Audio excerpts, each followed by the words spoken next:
Hello, welcome back to the channel. My name is Lisa Elvin Stoltari, and I am a genealogist and a passionate traveler.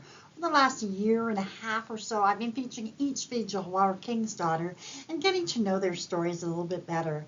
There are over 700 of them, so we've come a long way. We're on episode 175, but we've got a long way to go. So before we begin, let me show you ways that you can support the channel. The first three keep you in the know. We have subscribe, like, and notify. All of these help keep you focused on the channel and in the know. And then we have something new that YouTube has permitted me to do based upon the fact that I have over 1,000 subscribers now. And so it is a way of supporting the channel financially. Super thanks is what it's called. And then I have other ways on other platforms called Coffee and Patreon. So have a look at those in the links below if that is something that interests you. And I want to thank those of you who have supported me thus far. Really, really, really touches my heart. So let's get going and find out who is our fille du roi of this episode. So we're on episode 175, Marie Chevreau, and she is a viewer request. I do not have her in my file, so it's always exciting for me to discover more about this fille du roi. Let's get to know her. So Marie was born in 1652 in a place called a commune called Château in France, and her parents were François Chevreau and Antoinette Talus.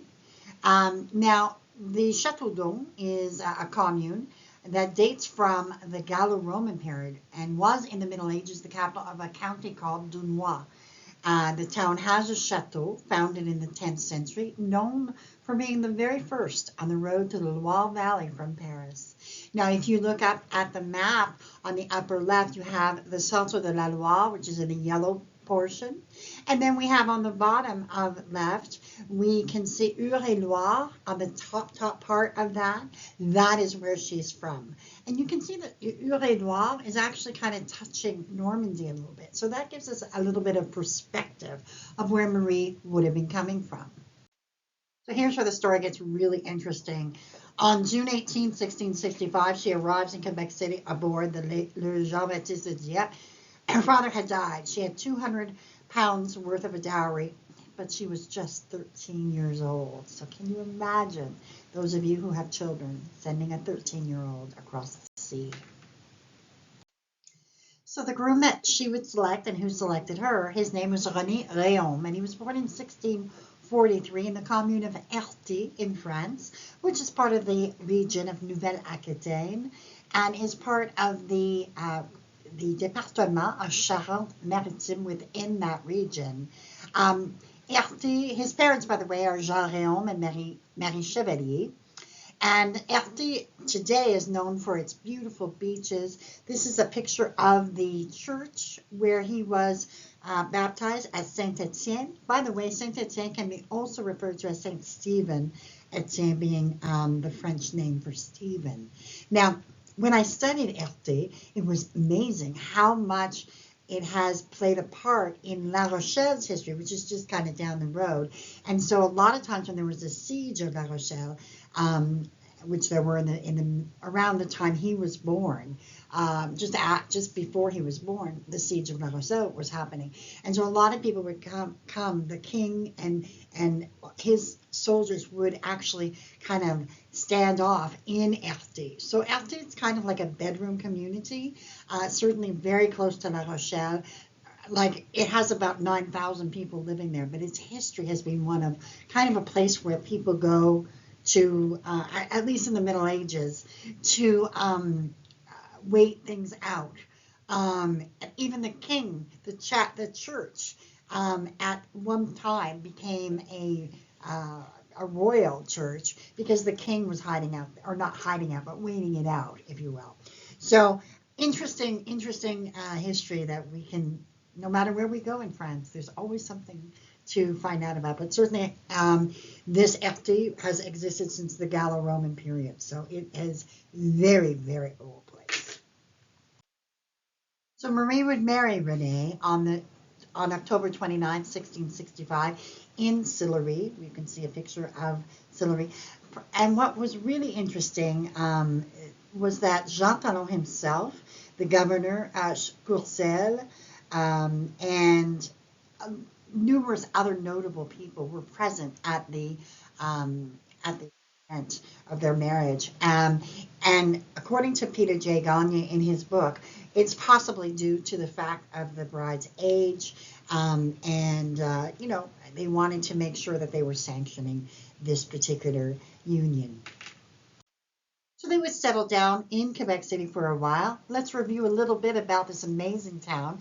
It is the capital city of the province of Quebec. 500,000 people live directly in Quebec City. And Quebec was originally named by the Algonquins, who named the area Quebec, Quebec, which in their native language meant where the river narrows. Quebec City lies where the St. Lawrence River narrows. Samuel de Champlain founded the French settlement in 1608 and called it Ville de Québec, or Quebec City. The city walls which surround it still date back to this time period. You know, the city walls protecting it, if you will. And it is actually the only city north of Mexico that still has those walls. There's so much to see in Quebec City, but I urge you to have a look at, if you happen to be visiting, the place, the Maison Jacquette. This house is the oldest surviving private residence in Quebec, and it dates from 1675. And if you'd like to tour it, it's home to a very famous restaurant called Aux Anciens Canadiens, which means to our old Canadians, or our historic Canadians. And then we have on the bottom left here, we have really the shopping area. That is one of the, probably the oldest shopping area in North America. And it is extremely, extremely well known in terms of la place du Québec. And Le Petit Champlain is what it's called. And then we have here in the middle, we have the map, a map from 1700, kind of indicating how it was really a seaport. And then, of course, we have Quebec. I wanted to show you Quebec City in relationship to the St. Lawrence River. You can see it right in the middle here. So that's kind of where they sort of made the beginnings of their marriage. Now, I want to point out that a lot of times I indicate 1666 and 1667 census. I could find no evidence of the family. There is one slight mention of it in the 1667 census, but it's not by name. It's just the last name. So those of you who are interested in that sort of thing know that that is something that we have not yet been able to put our hands on. But the family eventually would settle at Chevreau, and it's a borough now of Quebec City, but in its history, it was truly a separate city. And the origins of Chevreau began with the concession of the Seigneurie of Notre-Dame-des-Anges in 1625. In 1626, the seigneurie was very, very large. And by 1665, the new intendant of justice, our famous Jean Talon, set out to establish 3 new villages further north on the plateau. This caused friction with the Jesuits, who were the seigneurs of the area. The first of the villages consisted of a 25 arpents, about 20 acres, 21 acres of land, in which a 5 arpents, about a 3-acre square, was reserved for the church. So we have the church in the middle. So if you want to look here at the map on the upper left, you see Chevreau. You see a little tiny empty square. That's where the church is.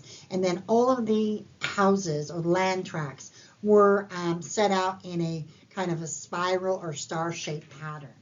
And so the idea was that the church would be the middle ground. And they established the Bourg Royal and the Petite Auvergne as well. So these were 3 cities that were very distinct in terms of the way they were set out. There's a couple of cities built like that, I believe, out west. But it is a really kind of, unique to New France. And in the 60s, they took an aerial view, and you can absolutely see on the bottom left how it still got that star-shaped pattern. The Church of Saint-Charles-de-Borromée is, the church. At the time, it was a small village church, and I have an illustration of it in 1696. And then we have the map of Chevreau, which shows you, it looks like it's really far away from Quebec City, but it's not. But it's been built that way. And then we have finally then in a 1681 census, René Charpentier.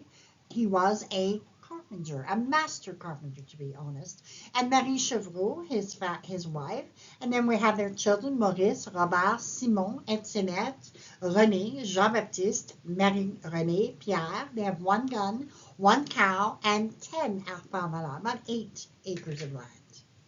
Let's have a look at the family they created. Between the two of them, they would have 13 children. Maurice would marry Marianne Vivier and have 6 children, 3 of whom made it. He would then marry Marie-Madeleine Giroux and have 3 children, 2 of whom would make it. Robert would marry Elisabeth Brunet and have 7 children, all of whom would make it. Elizabeth's mother was Françoise Moisin, a fille du roi that we featured in episode 137. Simon would marry Jeanne Thérèse Catin and have 2 children, both of whom made it. Etiennette did not marry and died at 36. René would marry Marie Guillon and have 4 children, all of whom would make it. Jean-Baptiste married a native woman and had 2 children, both of whom would make it. Marie-Renée married Michel Renaud and had 10 children, all of whom would make it. Michel's mother was Marie Pelletier, fille du roi that we have not yet featured. Jacques would die in infancy. Pierre died at 2 years of age. Jacques would marry first Marguerite Proto, but had no children with her. Upon her death, he married Agnes Gagne and had 2 children, both of whom made it. Michel would marry Marie-Catherine Amelot, but had no children. Charles would die in infancy. And Pierre married Thérèse Jacquet Este and had 2 children, both of whom made it. Now, this Jacques was a natural child, illegitimate child, between René and a fille du roi that we have not yet featured, and her name was René Labastille. So when we come to René Labastille, we'll get to know Jacques a little bit better, but definitely this is part of the story. So somehow this happened and they carried on. So, this was part of the history of this couple, but somehow they managed to make it work. So René would pass away first at the remarkable age of 79. He and Marie would have been married 57 years. Marie herself would pass away 2 years later and pass away at the age of 72, and she is buried at Charlebourg. I would like to give you the resources that I used. I used for almost all of these episodes that I do. All of the addresses are located in the page, so if you want to click on it, you may indeed do that. I want to feature La Société des Filles du Roi, of which I am a member and the membership chair. La Société has been going on since 1994. They have a remarkable website with lots and lots of information that you can really get to know not only your fille du roi, but also your Gagne soldier. And lots of information there. You can also join. You can join as an associate member, and then for a larger fee, not that much more, you can then join and get a certificate of your descendancy from a fille du roi or Gagne soldier. So it's a really lovely gift for sure. But it's a wonderful thing. I have 2 of them actually on my wall as I speak, and I just haven't gotten around to doing all of them, but I plan on it. So definitely, even before I became a member, even I was using the website because there are lots of things you can do without being a member. So check them out, please. So we come to the end of episode 175. She would end up, Marie and René would end up having 197 descendants as of 1729. Kind of on the fact, yes, they were married 57 years, but she obviously was able to overtake and deal with the fact that she had no choice. We don't know. I like to think that they kind of made up and that's they carried on for another 30 years. So certainly that is something that is kind of an interesting twist. And I think Megan was a remarkable woman and was able to withstand. She had a lot of children, 13 children, and getting married at such a young age, and then surviving. It's just remarkable. So we thank her memory, we bless her contribution, and we are so grateful that she came to our shores. Thank you, Marie. Until I see you on episode 176, au revoir.